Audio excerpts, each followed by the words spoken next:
Welcome, ladies and gentlemen, to the Ask ServiceMonster show, where you've got questions about your service business and we've got your answers.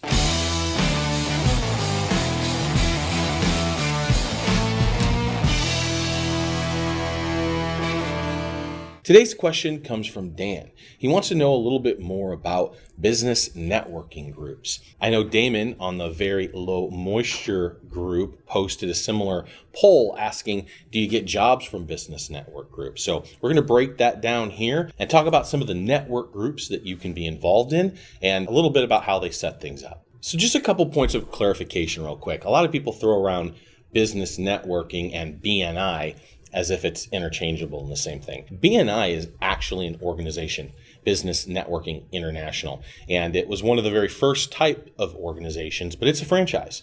And the way they set things up is a little different than, let's say, the Chamber of Commerce or a local business networking group started just by a handful of entrepreneurs. So there's a handful of different groups that can be set up, and they're not all created equal. BNI has about 200,000 members worldwide. I think they've got about 7,500 organizations. There's lots of information. I know that there's a few of you guys that are involved in those groups as well. And their intent there is to drive leads.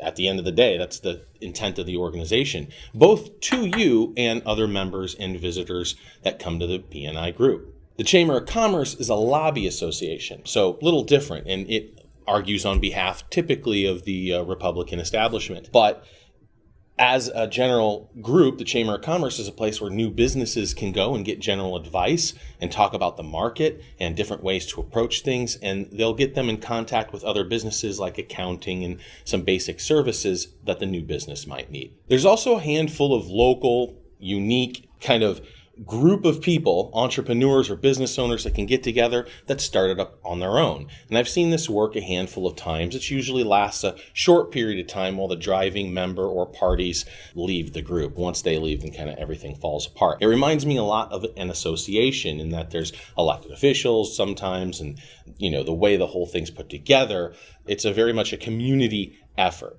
So it's going to take a little while to figure out which ones you have available in your area, and you might like one and not the other. So just because you go to a BNI or a Chamber of Commerce meeting and you didn't really like the flavor of the people that were there, don't stress. Look again and see if you can find a business network that fits your needs.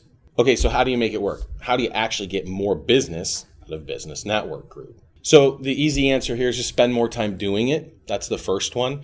You'll hear a lot of people who have tried it for a period of time, even gave it a good 3 or 4 month go and say, it sucks, it didn't work for me. There's a direct correlation the amount of time you spend business networking and how successful it becomes. So if you're a part of, let's say, a BNI, and you spend 2 hours a week business networking, you're essentially being sold those 2 hours and then not doing much outside of that. Successful business networking individuals work 6 hours a week on business networking, because the first 2 hours, just like the other guy, it's kind of fluff. It's, not necessarily a waste of time, but it's often like listening to speakers who on the backside will sell you the same services and telling you to beware of like the evil tax man or, some employee nightmare situation.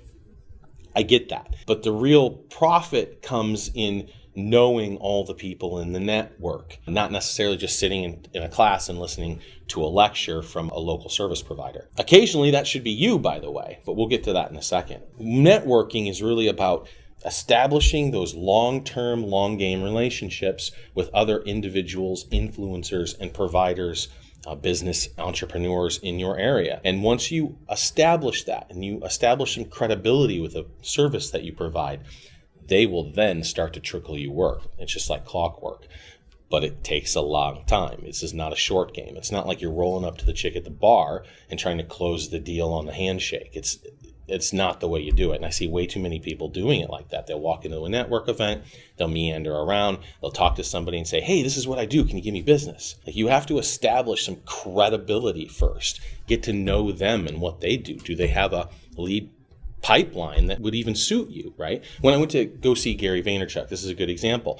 I'm not looking to him to provide me top of funnel leads, right? Those are all early stage entrepreneurs. They're not service providers, which is niche, and they're not already fairly established businesses, at least having a tax identification number, guys, right? 50% of our database are single owner operators, just natural misconception. But the idea here is make sure the person you're talking to has a good fit for what they could provide for you and what you can provide to them. Work on providing value. Give them something of interest. If you are in a mentor position, an established business, maybe you have 5 or 6 guys already, and you're talking to a newbie, be a mentor to them, and then reverse the role. If you are looking aspirationally at somebody in the group, like make yourself vulnerable, learn from me. I want to be your Padawan, like whatever analogy you want to throw out there, establish some either peer position or mentorship position and, play the long game. So there's a couple different types of events you can go to. They include like breakfasts. You can get an early start in your day and have a croissant while, chatting with the local community group. Industry specific stuff like training and events. Don't be confused, right? Trade shows, especially for local service providers, aren't really good for establishing business network other than a good relationship with your vendors. And the reason, of course, is because it's not local to you and the service that you provide is going to be limited to some geographic area. The general idea here is that you want to stay within the area that you service. Roundtable events, right? Sometimes just a handful of business owners will get together, sit around the table, and just talk about some of their trials and tribulations for an hour while they drink beer. It's a good time. Happy hour events, right? So they'll throw a couple cocktails up.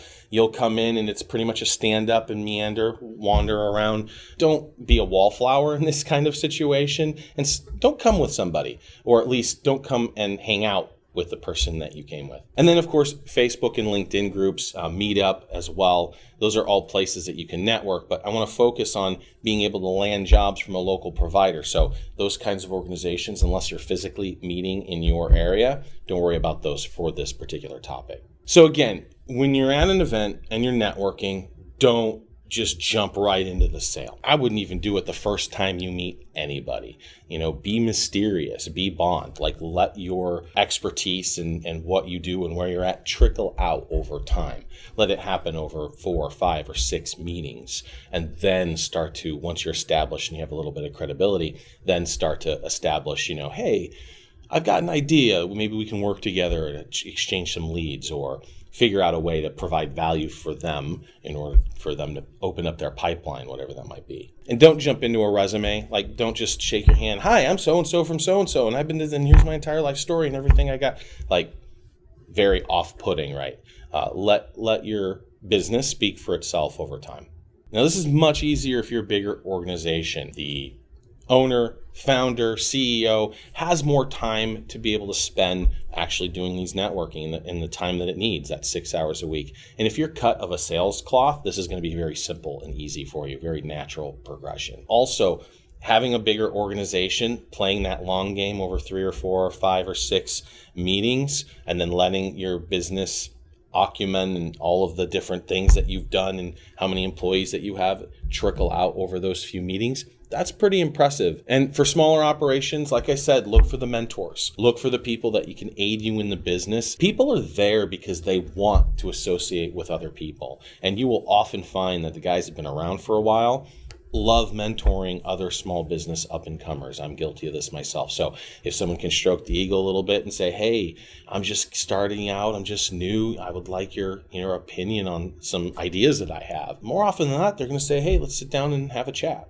And get to know everyone. Talk to people, even if you don't like them. Like, just get to know people over time and what they do and where they come from. And some of their trials are going to help you avoid a bad situation. So listen to those stories. Now, when you go to these events, take proper tools. I am dumbfounded by the number of people who are like, oh, I don't have my business card.